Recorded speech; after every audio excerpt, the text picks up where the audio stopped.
শেখ শাহজাহানের গ্রেফতারি প্রসঙ্গে দুদিন আগেই কুণাল ঘোষ তৃণমূল মুখপাত্র তিনি একটা ডেডলাইন বেঁধে দিয়েছিলেন 7 দিন। কুণাল ঘোষ ঠিক কি মন্তব্য করেছিলেন সময়সীমা বেঁধে দিয়ে শোনাবো আপনাদের। তবে ইতিমধ্যেই সেই 7 দিনের মধ্যে দুদিন কিন্তু অতিক্রান্ত, এখনো পর্যন্ত শেখ শাহজাহানের কোনো হদিশ নেই। বাকি মাত্র 5 দিন, এর মধ্যে কি রাজ্য পুলিশ হদিশ পাবে সেই প্রশ্নই উঠছে। কুণাল ঘোষ কি বলেছিলেন শোনাবো এবার। আমরা হাইকোর্টকে ধন্যবাদ জানাচ্ছি এবং আমরা দলের তরফে বলছি আমরা আশাবাদী, আমরা কনফিডেন্ট 7 দিনের মধ্যে শেখ শাহজাহান গ্রেফতার হবে।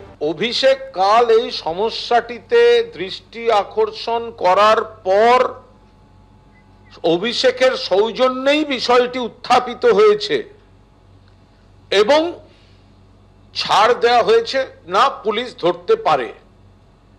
সেক্ষেত্রে আমরা খুব স্পষ্টভাবে বলছি যে অভিষেক সঠিক কথা বলেছিলেন।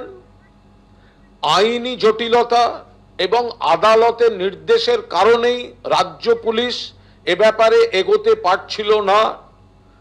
আজ অভিষেকের বক্তব্যের উপর ক্লারিফিকেশন দিতে গিয়ে পুলিশকে আবার অ্যাকশন নেওয়ার অধিকার ফিরিয়ে দিয়েছেন মহামান্য হাইকোর্ট। আর এই প্রসঙ্গে বিজেপির সাংসদ দিলীপ ঘোষ তিনি কি বলছেন? তিনি বলছেন শেখ শাহজাহান ধরা পড়লে অনেকের নাম সামনে আসবে, আর সেই কারণেই শেখ শাহজাহানকে এখনো গ্রেফতার করা হচ্ছে না।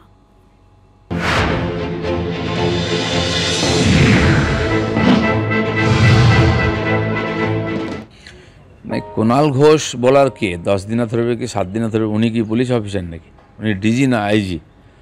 রাজীব কুমার বলেছেন কি 7 দিনে ধরে দেবেন? আমি দেখলাম ওখানকার স্থানীয় মহিলারা চুড়ি খুলে পুলিশকে বলছেন নিন এটা পরে নিন, আর আমাদেরকে সুযোগ দিন 2 দিনের মধ্যে ধরে দেবো। তো ওখানকার লোকেরা 2 দিনে ধরে দিতে পারে, কুণাল ঘোষ 7 দিন সময় নিয়েছেন, কিন্তু পুলিশ তো কিছু বলছে না কতদিনকে ধরে দেবে। মমতা ব্যানার্জি চাইছেন না শাহজাহান আর আটক হোক, হাতে আসুক পুলিশের, তাহলে অনেকের নাম আসবে, পুরো খুলে যাবে সমস্ত পোল, সেই জন্য তাকে বাঁচিয়ে রাখার চেষ্টা চলছে।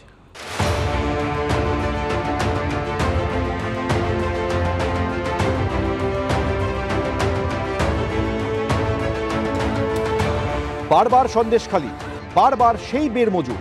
গত কয়েকদিনে শেখ সিরাজউদ্দিন ও তার বাহিনীর বিরুদ্ধে দফায় দফায় বিক্ষোভ দেখিয়েছেন গ্রামবাসীদের একাংশ। ভাঙচুর, অগ্নিসংযোগের মতো ঘটনাও ঘটেছে। এ নিয়ে সোমবার কড়া বার্তা দেন বসিরহাটের পুলিশ সুপার। যে আইন ভেঙেছে পুলিশ ব্যবস্থা নিবে, পুলিশ আইনত ব্যবস্থা নিবে, বারবার বলছি আমি। সোমবারই তৃণমূলের পঞ্চায়েত সদস্য শঙ্কর সর্দারের বাড়ি ভাঙচুর করেন মহিলারা, গ্রেফতার হন 10 জন। এরপরই ঝাউতলার আদিবাসী পাড়ায় তৃণমূল নেতার বাড়ির উঠোনে বসল পুলিশ পিকেট। যদিও এখনো বাড়ি ছাড়া তৃণমূল পঞ্চায়েত সদস্য শঙ্কর সর্দারের পরিবার। বেরমজুর 1 নম্বর গ্রাম পঞ্চায়েতের পঞ্চায়েত সদস্য শঙ্কর সর্দারের বাড়িতে গতকালকেই হামলা চালিয়েছিল গ্রামবাসীদের একাংশ, এবং সেই ঘটনার পর এখনো পর্যন্ত বিভিন্ন জায়গায় কিন্তু দেখা যাচ্ছে সেই যে তাণ্ডব লীলার সেই ছবি এবং তার ছবি খণ্ডচিত্র। আর এরপরই বাড়ি ছেড়েছে কিন্তু শঙ্কর সর্দারের পরিবার। আমরা দেখাবো সেই ছবি, যেখানে দেখা যাচ্ছে যে বাড়ির গেটে তালা লাগানো, এবং শঙ্কর সর্দারের পরিবার গতকালই তারা আশঙ্কা করেছিলেন যে তাদের কিন্তু আতঙ্কিত হয়ে রয়েছেন, তাদের পক্ষে এখানে থাকা সম্ভব নয়, এবং এই আশঙ্কার পরেই কিন্তু তারা বাড়ি ছেড়েছেন, এমনটা কিন্তু আমরা পুলিশ সূত্রে জানতে পারছি। পুলিশ মোতায়েনের পাশাপাশি কাছাড়িপাড়ায় ধৃত তৃণমূল নেতা অজিত মাইতির বাড়ির কাছে বসানো হয়েছে 3টি সিসি ক্যামেরা।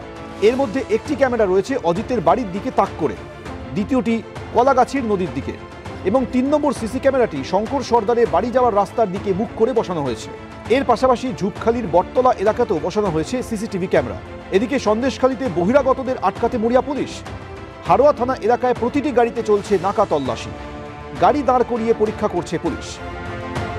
উত্তপ্ত সন্দেশখালী, বিভিন্ন জায়গায় রয়েছে 144 ধারা। রাজনৈতিক নেতারা যাতে সন্দেশখালীতে এসে নতুন করে কোনো জায়গায় অশান্তি না তৈরি করতে পারেন, তার জন্য পুলিশের তরফ থেকে বিভিন্ন জায়গায় নজরদারির ছবি আগে ধরা পড়েছে।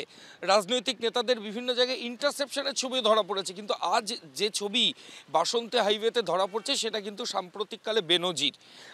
এই মুহূর্তে আমরা বসিরহাট পুলিশ ডিস্ট্রিক্ট এবং কলকাতা পুলিশের যে বর্ডার সেখানে রয়েছি। এটা হারোয়া থানা এলাকা।